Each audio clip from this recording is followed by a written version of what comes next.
Hello friend, आज हम आपको नागपंचमी पे सुनी जाने वाली कथा सुनाने जा रहे हैं। इस कथा के माध्यम से हम जानेंगे कि क्यों मनाई जाती है सावन माह में नागपंचमी, जिसमें समूची नाग जाति का विनाश तय हुआ था। हजारों सर्प अग्नि कुंड में गिरे। तक्षक जैसे महाबली नाग भी मृत्यु के मुख में थे और तभी एक तपस्वी बालक ने वहाँ यज्ञ दिया। लेकिन क्यों?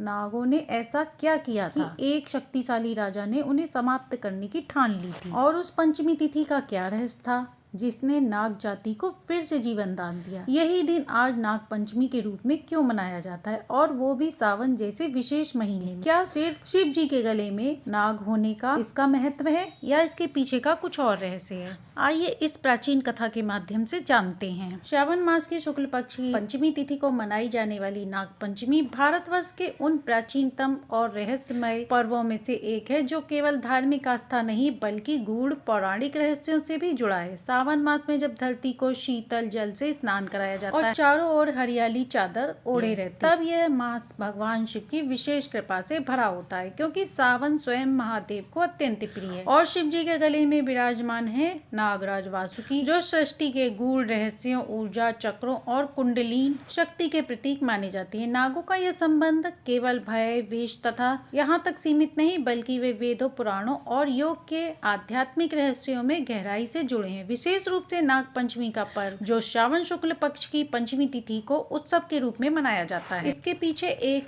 रहस्यमयी कथा है जो राजा परीक्षित तथा तक्षक नाग से जुड़ी है। महाभारत के युद्ध के बाद जब पांडवों ने राज्य त्याग दिया, तब अर्जुन ने पुत्र अभिमन्यु, जो चक्रव्यूह में वीर गति को प्राप्त हुए थे, उनके पुत्र परीक्षित श्री कृष्ण जी की कृपा से गर्भ में ही ब्रह्मास्त्र से सुरक्षित रहकर जन्मे थे।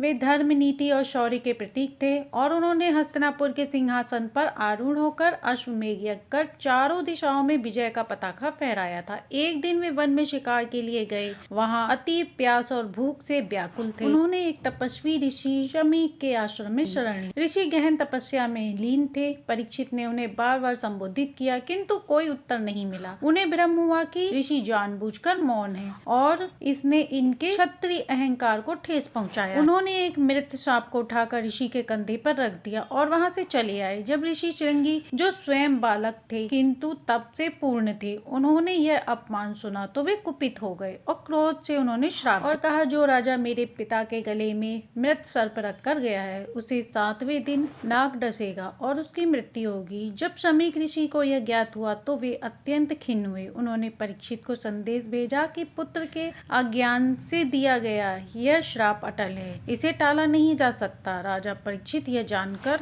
न डरे न भागे, बल्कि इन्होंने गंगा पर जाकर भगवत गीता कथा का श्रवण आरंभ किया। 7 दिनों तक महान संत शुक्रदेव जी ने उन्हें मोक्ष की अमृत कथा सुनाई, और जब 7वां दिन आया, तक्षक नाग ब्राह्मण का वेश लेकर वहां पहुंचा और अंततः राजा को डस लिया, जिससे उनकी मृत्यु हो गई। किंतु यह मृत्यु सांसारिक नहीं वरन ईश्वर को समर्पण की अवस्था में प्राप्त हुई थी। उस समय जब राजा का अंत हुआ, तक्षक नाग का नाम समस्त ब्राह्मणों और राजाओं में व्याप्त हो गया था, और यही दिन श्रावण शुक्ल पक्ष की पंचमी का था, जिसे बाद में नाग पंचमी के नाम से स्मरण किया जाने लगा। किंतु कथा यहीं समाप्त नहीं होती। परीक्षित के पुत्र जन्मेजय को जब यह ज्ञात हुआ तो उन्होंने प्रतिशोध की अग्नि में जलते हुए सर्प यज्ञ, सर्प सत्र का आयोजन किया, जिसमें मंत्र बल से समस्त नागों को बुलाया गया और अग्नि में हजारों नागों की आहुति हो गई। हजारों नागों के जल जाने से नागलोक में हाहाकार मच गया। तब नागों की रक्षा के लिए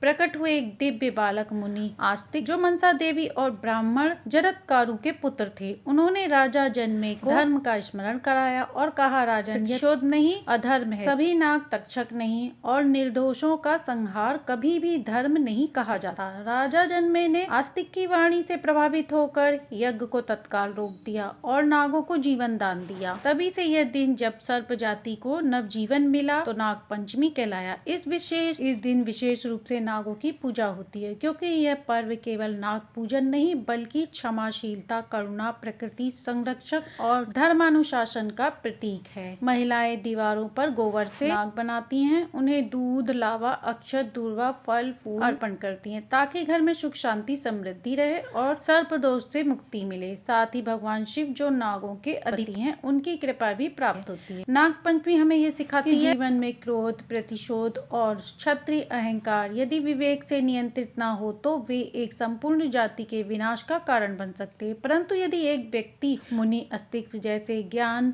ब्राह्मण की वाणी और एक सुखदेव जी जैसे संत की कथा आत्मा में उतर जाए तो मनुष्य मृत्यु को भी मोक्ष में परिवर्तित कर सकता है। नाग पंचमी केवल एक पौराणिक पर्व नहीं बल्कि यह हमें आत्मचिंतन, तप, क्षमा और प्रकृति से जुड़ने की प्रेरणा दी है। यही कारण है कि आज भी जब नाग पंचमी आती है तो लोग तक्षक नाग, राजजात परीक्षित, श्रृंगी, जन्मेजय और मुनि अस्तित्व को स्मरण करते हैं और कहते हैं, हे नागराज हमारी रक्षा करो, हे शिव हमें विवेक दो, हमें धर्म के मार्ग पर अड़िग रहने की शक्ति दो। हमारे शास्त्रों में वर्णित है कि नाग देवता केवल विषैले जीव हैं, अपितु वे कुंडलिनी शक्ति के रूप में हमारे भीतर भी विद्यमान है। योग और तंत्र परंपरा में नाग को जागरना ही आत्मद्वार की यात्रा है। इसी प्रकार शेष नाग, वासुकी, तक्षक, कारकोटक, अनंत आदि नागों का उल्लेख गरुड़ पुराण में दिया गया है। नाग पंचमी के दिन इन नामों का स्मरण करने से सुख सौभाग्य में भी वृद्धि होती है। श्रावण मास में जब देवताओं का जागरण होता है और भगवान शिव तांडव मुद्रा में होते हैं उस समय सर्प पूजा का महत्व और भी बढ़ जाता है। यही कारण है कि नाग पंचमी पर स्त्रियां व्रत करती हैं, गोबर से आकृति बनाकर उनकी पूजा करती हैं, क्योंकि यह माना जाता है कि जो इस दिन नागों की पूजा करता है उसे सर्पदंश का भय नहीं होता तथा उसके जीवन में कई विषैले संकट भी नहीं होते। इतना ही नहीं, नाग पंचमी की पूजा कुंडली के काल सर्प दोष से भी मुक्ति का मार्ग बनती है। जिन व्यक्ति की कुंडली में राहु और केतु के सारे ग्रह दोष होते हैं उन्हें काल सर्प दोष कहा जाता है। इस दोष से पीड़ित व्यक्ति को जीवन में अनेक कठिनाइयों का सामना करना पड़ता है। इसलिए इस दिन नाग पूजन करने से काल सर्प योग की शांति की जा सकती है। कुल मिलाकर नाग पंचमी केवल एक धार्मिक उत्सव नहीं बल्कि यह एक जीव, प्रकृति, ब्रह्मांड, धर्म और आध्यात्मिक के बीच के संतुलन को स्थापित करने का दिन है। इनकी गहराई को समझने वाला व्यक्ति कभी भी जाति, जीवन, रंग या रूप के आधार पर भेदभाव नहीं कर सकता। कथा के माध्यम से आपने जाना कि कैसे एक राजा ने क्रोध से पूरी नाग जाति का विनाश कर दिया और कैसे एक बल तपस्वी ने उसे रोककर सृष्टि का संतुलन बनाए रखा। उम्मीद है यह कथा आपको पसंद आई होगी। इस बार नाग पंचमी का त्योहार